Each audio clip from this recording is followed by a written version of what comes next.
લોકસભાની ચૂંટણી પૂર્ણ થઈ ગઈ, પરંતુ હવે સ્થાનિક એમએલએ બહાર આવ્યા છે અને પોતપોતાના વિસ્તારને સંભાળી રહ્યા છે। તેવામાં જ એમએલએ જયેશ રાદડિયાએ ભાજપના કાર્યકર્તાઓને ટકોર કરી હતી અને આ વિસ્તારના પ્રતિનિધિ તરીકે હું અહીંયા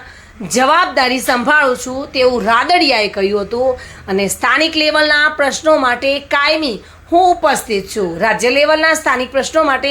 મનસુખ માંડવિયાને કોઈ કાર્યકર્તાઓએ હેરાન કરવા નહીં। આખા દેશના કેન્દ્ર મંત્રી જવાબદારી હોવાથી તેઓએ ભારતીય જનતા પાર્ટીના કાર્યકર્તાઓને ટકોર કરી હતી, કારણ કે મનસુખ માંડવિયા હવે કેન્દ્રીય મંત્રી છે અને નાના મોટા પ્રશ્નોને લઈને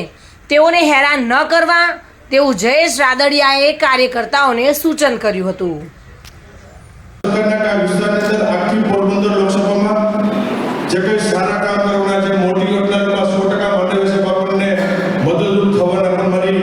નમ્ર વિનંતી છે કાર્યકર્તાઓને આ વિસ્તારના લોકો સાથે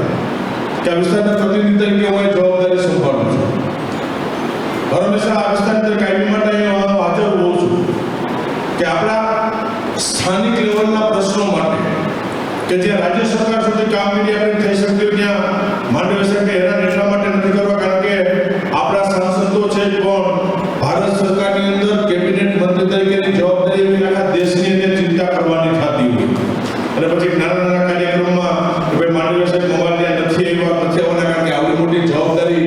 જ્યારે સંભાળતા હોય ત્યારે સ્વાભાવિક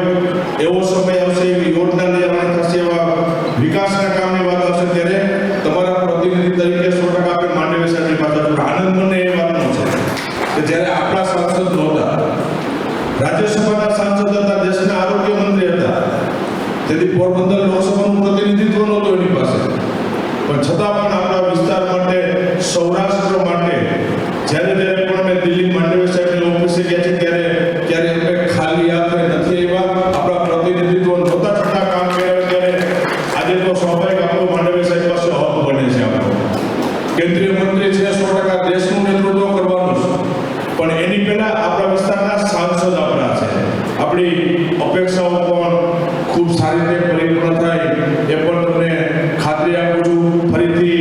ભારતીય જનતા પાર્ટીના તમામ આગેવાનો, એક બુથ સુધીના કાર્યકર્તાઓને, જેતપુર ઝારખંડના મતદારોનો પણ આ તકે આભાર માની ફરીથી માંડવિયા સાહેબ, આપણા વિસ્તારના સાંસદ અને મોદી સાહેબની સરકારમાં ફરીથી કેબિનેટ મંત્રી બન્યા છે, આ વિસ્તારના તમામ નાગરિકોથી માંડવિયા સાહેબને ખૂબ ખૂબ શુભેચ્છા આપી મારી વાત પૂરી કરું છું। સુરેશ ભાલિયા સાથે bureau report, today Gujarati news.